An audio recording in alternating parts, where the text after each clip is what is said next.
हमारे पास है question number 9.3। इसमें कहा गया कि a tank is filled with water to a height of 12.5 centimetre. The apparent depth of needle lying at the bottom of the tank is measured by a microscope to be 9.4 centimeter, right? What is the reflective index of water? First question. Then if the water is replaced by a liquid of refractive index 1.63 up to the same height, by what distance would the microscope have to be moved to focus on the needle again? Right. So before starting this question, I have written this question in the format that you have to write in your board exam. But before that, let's revise some concepts, right? So that it will be a double benefit for you. You have understand a question as well as you have revised the concepts, and that is very important while preparing. So first of all, this part the question has asked in this refractive refraction of light. We have studied Snell's law.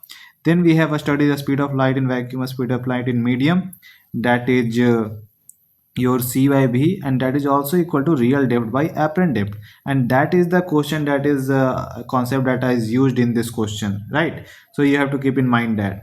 And other than that, there is also concepts written in. You can also revise if you have came here, so that will give you extra age while revising the concepts also.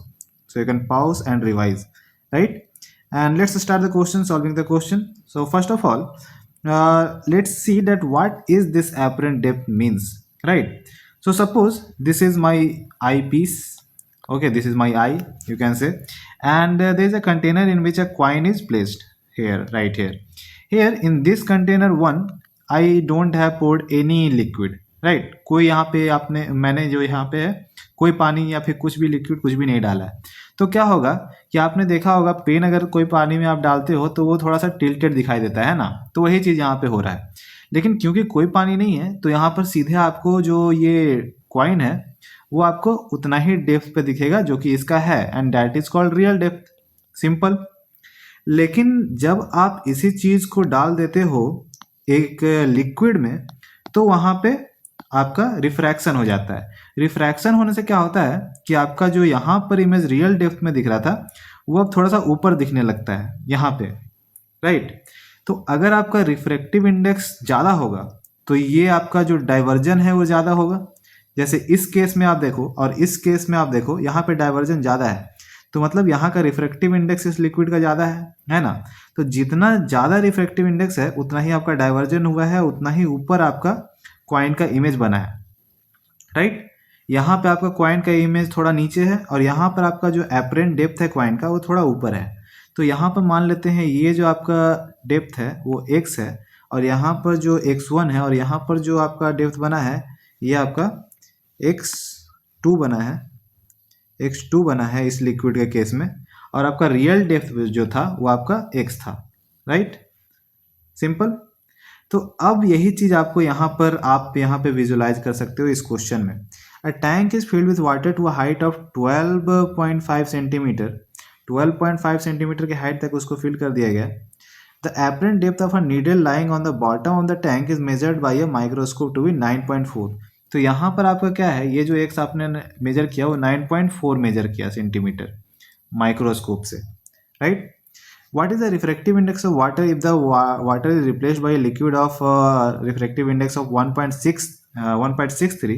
अब आपने यहाँ पे water था आपका और इसे आपने replace कर दिया कोई दूसरे लिक्विड से जिसका रिफ्रैक्टिव इंडेक्स जो है μ2 1.6 है, ठीक है, 1.63 के करीब। तो क्योंकि ज़्यादा रिफ्रैक्टिव इंडेक्स है तो इमेज थोड़ा ऊपर बनेगा, राइट? और यहाँ पे आपका जो एपरेंट डेप्थ है वो आपको निकाल देना है, ठीक है? up to the same height, by what distance would the microscope have to be moved to focus on the needle again?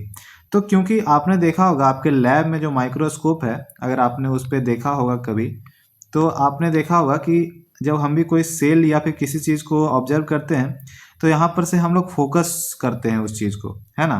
तो क्या होता है कि जहाँ पर सेल बन रहा है जिस डिस्टेंस पे, वहाँ पे वो फोकस आपका बन जाता है तो हम लोग को वो सेल दिखने लगता है। लेकिन अगर ये सेल आपका थोड़ा सा ऊपर नीचे हो गया तो आपको फिर से यहाँ पर फोकस करना पड़ता है डायल को घुमाकर, है ना? तो वही चीज़ क्योंकि एपरेंट डेप्थ आपका कम हो गया है, चेंज हो गया है, ऊपर हो गया है, तो आपको फिर से अपने माइक्रोस्कोप को फोकस करना होगा ताकि वो आपको दिख सके कॉइन, राइट?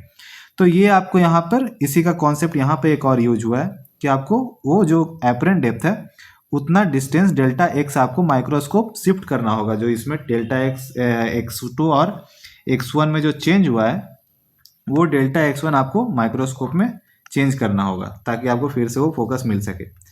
तो नाउ आपने कॉन्सेप्ट सब कुछ सीख लिया है, आपने थ्योरी देख लिया है, अब हम क्वेश्चन को सॉल्व करते हैं। तो क्या है, सबसे पहले आपको राइट करना है गिवन दैट रियल डेप्थ आपका है 1.5 centimetre 12.5 centimetre sorry, and then apparent depth आपका है 9.4 सेंटीमीटर, राइट। और न्यू लिक्विड का जो आपका रिफ्रैक्टिव इंडेक्स है वो आपका है 1.63, राइट। अब आपका क्या है, कॉन्सेप्ट आपका यूज हो गया यहाँ पे real depth by apparent depth का। अब आपको यहाँ पे कॉन्सेप्ट लगाना है real depth by apparent depth, और यहाँ पे आपका ये जो है रियल डेप्थ दिया हुआ है, real depth the depth that you have filled the water from here to here that is 12.5, वो आपका दिया हुआ है, और इतना ही डेप्थ आपका क्वाइन का भी है। तो ये आपका रियल डेप्थ है क्वाइन का, ये वाला 12.5, और एपरेंट डेप्थ क्या है 9.4, जो आपको वाटर के केस में आपको ये दिख रहा है 9.4 x2 जो है वाटर के केस में आपको दिख रहा है 9.4 सेंटीमीटर एपरेंट डेप्थ, राइट। तो ये करने से आपका म्यू निकल जाएगा, उस लिक्विड का म्यू निकलेगा जिसमें आपने ये सब देखा। तो ये वाटर था, तो आपका वाटर का रिफ्रैक्टिव इंडेक्स निकल गया दैट इज 1.33, वही आपका पहला क्वेश्चन था, पहला क्वेश्चन का ये आंसर हो गया। उसके बाद आपका क्या है कि movement of microscope when liquid is changed. तो आपका लिक्विड, अब आपने वाटर को हटाकर एक ब्लैक लिक्विड डाल दिया है जिसका जो म्यू है 1.63 है, राइट। तो अब आपका यहाँ पर एपरेंट डेप्थ चेंज हो जाएगा क्योंकि ये थोड़ा ज़्यादा डेंसर है ना, तो ऊपर थोड़ा बनने लगेगा ये इसके रिस्पेक्टिव में, है ना। तो अब आपका यहाँ पे ये चीज़ आपको कंसीडर करना होगा। तो क्योंकि फोकस चेंज हो गया तो आप उसको दिखेगा नहीं, तो आपको फोकस एडजस्ट करना होगा माइक्रोस्कोप का। तो फिर हम लगा देंगे μ2 हमको पता है, real depth by apparent depth, new apparent depth लगा देंगे, राइट।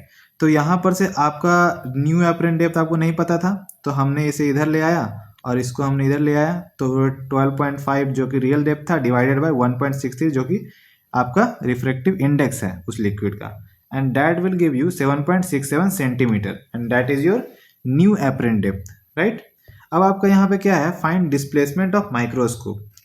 अब आपका क्या है कि आपका पहले जो बन रहा था आपका लिक्विड के केस में वो था 9.4 पे, और इसी पे आपने अपने माइक्रोस्कोप को फोकस कर लिया था, 9.5 पे आपने अपने माइक्रोस्कोप को फोकस कर लिया था। अब क्या है कि आपका न्यू जो क्वाइन का डेप्थ जो आपका अपीयरेंस बन रहा है वो 7.67 पे बन रहा है, मतलब और थोड़ा ऊपर बन रहा है ये पहले से, है ना। तो ये जो चेंज हुआ डेल्टा एक्स आपको यहाँ पर फोकस करना होगा अब अपने माइक्रोस्कोप पे इस डायल को घुमा के।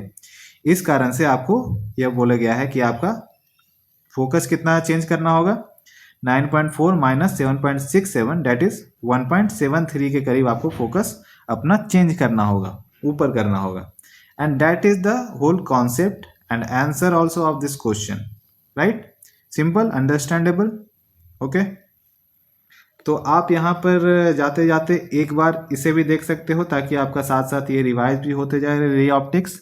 और ये जरूरी है क्योंकि जो हम लोग स्टूडेंट करते क्या है कि एक कॉन्सेप्ट को पढ़ते हैं और फिर दूसरे कॉन्सेप्ट पे जाते हैं, तीसरे पे, चौथे पे, और तब तक पहले और दूसरा भूल जाते हैं। तो बहुत ज़रूरी है कि साथ साथ आप रिवाइज करते चलो जो जो बेसिक फार्मूलाज और कॉन्सेप्ट है, ओके। सो आप एक बार पॉज करके इसे देख लीजिए और आंसर देख लीजिए।